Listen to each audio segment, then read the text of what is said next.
بسم اللہ الرحمن الرحیم۔ السلام علیکم۔ نیوز انالیسز کی ایک نئی ایپیسوڈ کے ساتھ میں ہوں سید عارف بہار۔ ناظرین، گزشتہ ایک ولاگ میں نے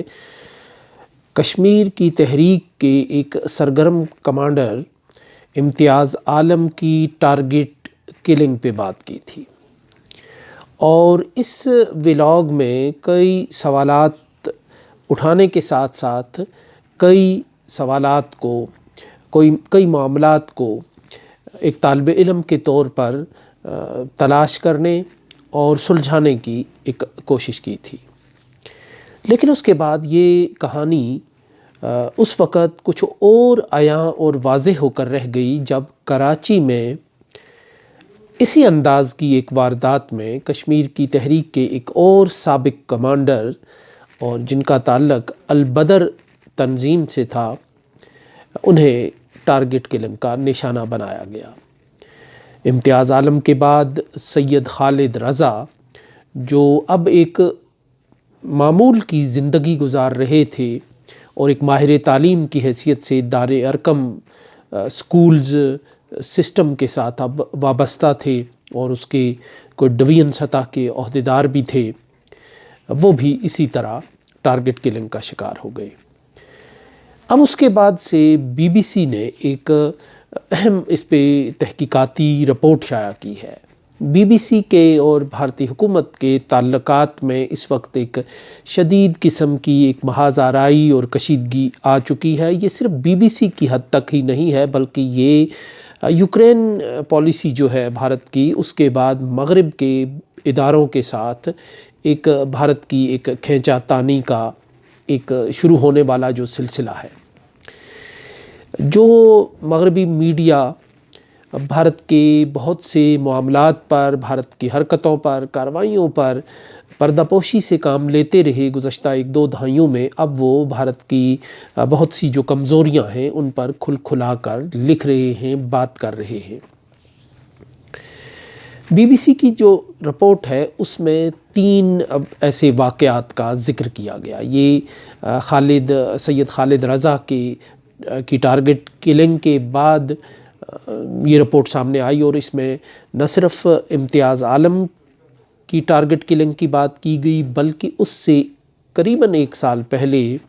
مارچ 2022 میں کراچی میں ہی ایک سابق عسکری کمانڈر کی ٹارگٹ کلنگ کی بھی بات کی گئی، یعنی زاہد ابراہیم مستری، جن کا تعلق جیش محمد سے بتایا جاتا تھا اور جو کشمیر میں خاصی سرگرم رہے ایک دور میں، اور اب وہ بھی ایک فیکٹری میں کام کر کے معمول کی زندگی گزار رہے تھے، لیکن گزشتہ برس انہیں نشانہ وار ہدف بنایا گیا، جو اس لحاظ سے تو زیادہ اہمیت کا حامل نہ ہو سکا کہ یہ کوئی اپنی نوعیت کا ایک پہلا واقعہ تھا، اس لیے اس کی جانب توجہ نہیں گئی، اسے کسی ذاتی رنجش اور ذاتی لڑائی کا بھی شاخسانہ سمجھا گیا، اور یہ سمجھا گیا کہ شاید یہ کراچی کی معمول کی جو ٹارگٹ کلنگ ہے اسی کا حصہ ہو۔ لیکن اس کے 1 سال بعد اسلام آباد میں کشمیر کے ایک سابق عسکری کمانڈر کی ٹارگٹ کلنگ نے لوگوں کو چونکا کر رکھ دیا۔ اب جو بی بی سی نے رپورٹ کی ہے اس میں یہ 3 واقعات کا ذکر ہے کہ کشمیر میں سرگرم رہنے والے سابق 3 کمانڈروں کی اس انداز سے، اس سٹائل سے ٹارگٹ کلنگ کی گئی ہے۔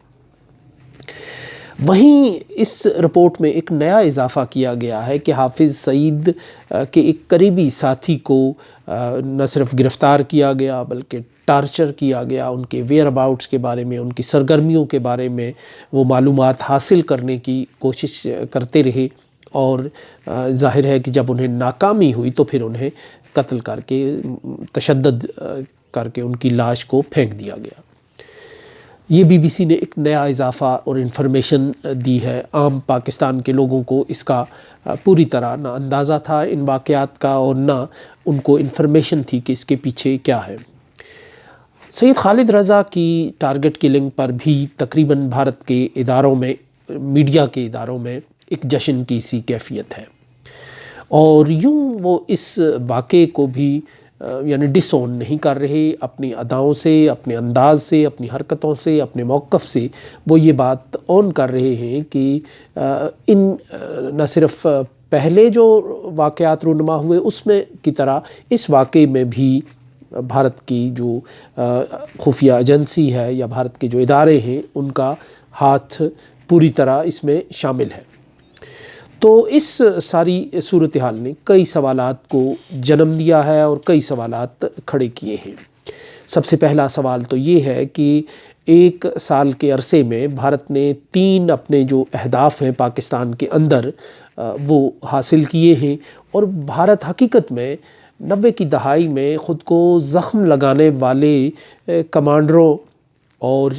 عسکریت پسندوں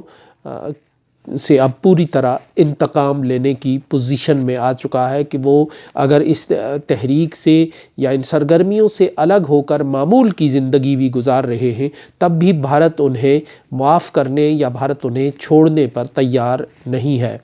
یہ جو زاہد مستری ہیں، یہ بھارت کے اس قندھار لے جانے والے جہاز کے اغوا کاروں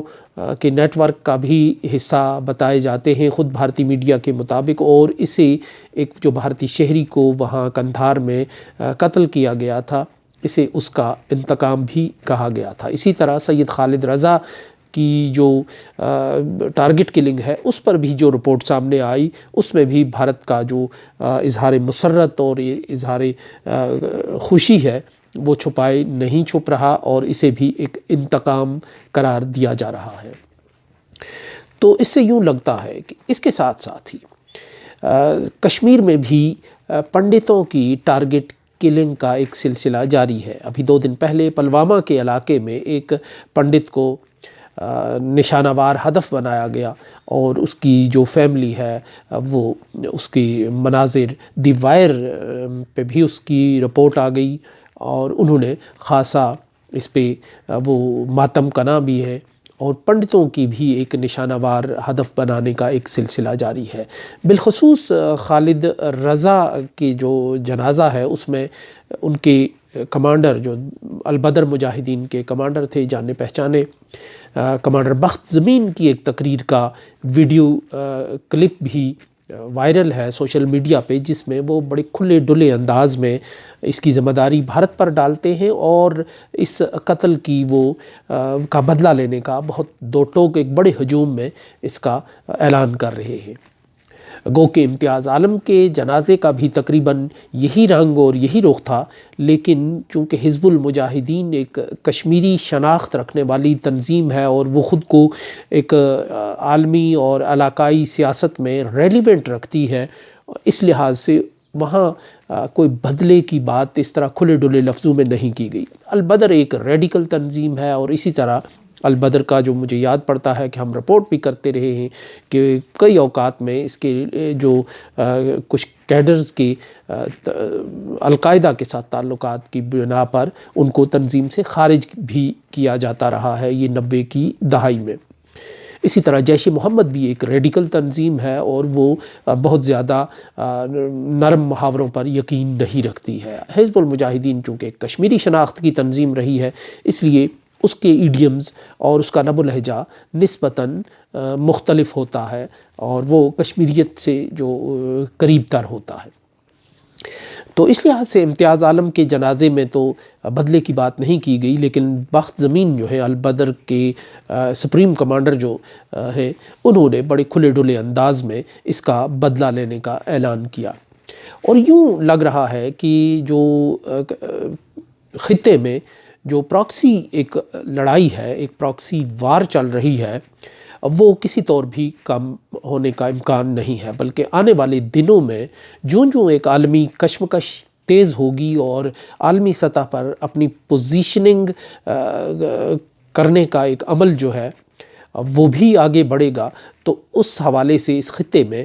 جو پراکسی وار ہے وہ تیز ہوگی، اس میں شدت آئے گی، اور اس میں نئے انداز اور نئے رنگ اور ڈھنگ دیکھنے کو ملیں گے۔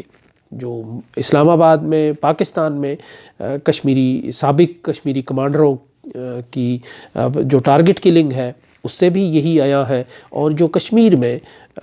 کنٹرول لائن کے دوسری طرف ٹارگٹ کلنگ کے واقعات ہو رہے ہیں جن میں پنڈت بھی شامل ہیں، تو اس سے بھی یہ اندازہ ہو رہا ہے کہ اس خطے میں امن جو ہے وہ فی الحال ایک